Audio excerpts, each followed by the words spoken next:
Hi, mamas. Welcome back to my channel. I'm so glad you're here because today we're going to have a real informed conversation about measles.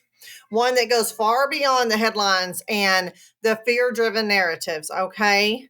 There's so much we are not being told. And I truly believe that moms, we deserve the full picture so that we can make the best decisions for our families. So today we're going to actually dive into these topics: the decline of measles mortality before vaccines, why outbreaks still happen even in highly vaccinated populations, the role of natural immunity and vitamin A in measles recovery, what the science really says about vaccine shedding and transmission, how chickenpox vaccination may have contributed to rising shingles cases, and why informed consent and medical freedom are more important than ever.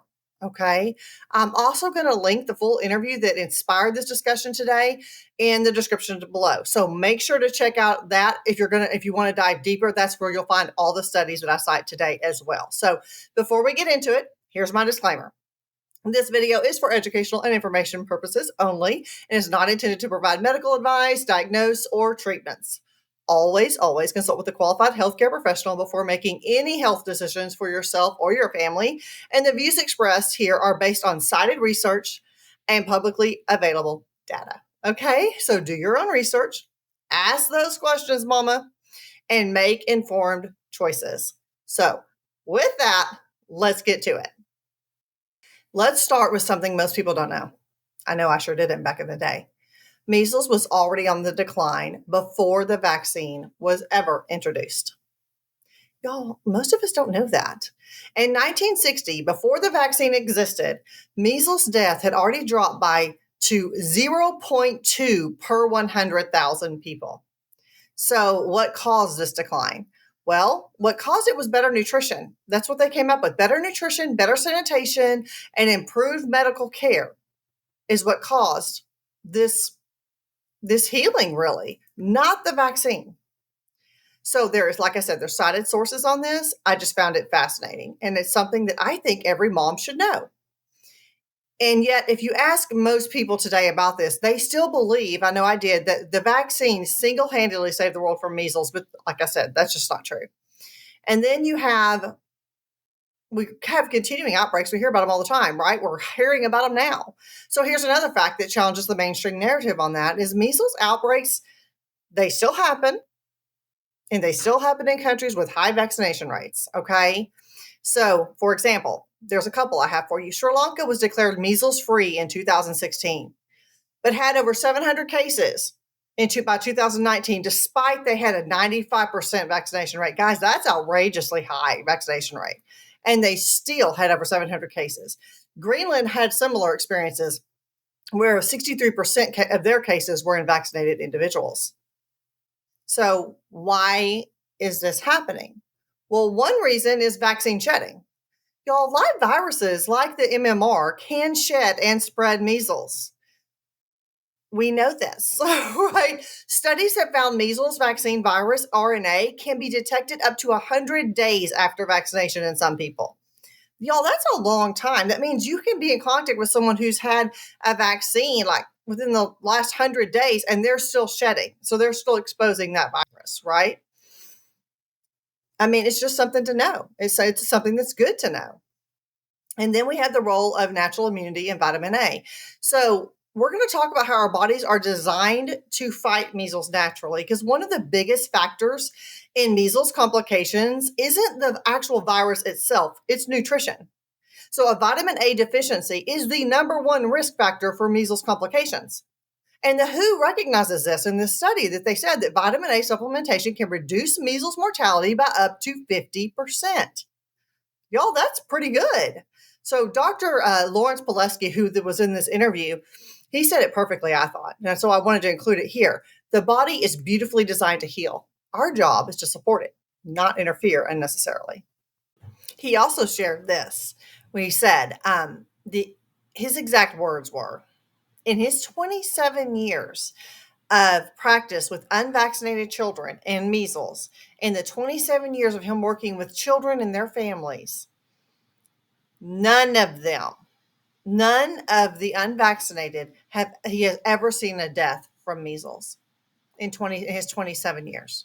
Y'all, that's good to know. Like these stats that are out there that exist, that are not being shared, we deserve to know them.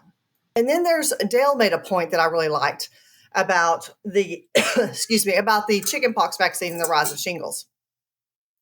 Dale Bigtree explained something, and he said this. He said it did. It just stuck with me. So yes, obviously it sticks with me. I'm gonna share it with you mamas. He talked about how before the chickenpox vaccine, adults naturally get kind of a booster from their grandchildren, right? Because they've already had the chickenpox when they were kids. And then as they get older, they start having kids and grandkids, then they're naturally exposed to chickenpox again. And it kind of gives our body a natural boost again to fight that off. But now, because kids are vaccinated, adults aren't getting that natural booster anymore. And so instead, they're being exposed to a vaccine induced chickenpox strain, which may be the very cause of why shingles has skyrocketed in the older community. And here's a different view. So before mass vaccination, measles was looked at as, it was considered a routine childhood illness, kind of like chickenpox was in my day. It was not considered a crisis. In fact, it was even portrayed lightly in pop culture. If y'all, many of you probably seen this going around. In the 1969 Brady Bunch episode, it was titled, "Is there a doctor in the house?" All the kids came down with measles, and no one panicked. It was treated as a normal childhood milestone. Okay. The mom even says, if you have to get sick, sure can't beat the measles, right? And then she's got this board. Y'all remember seeing the board where she's checking off this one had mumps, this one had measles.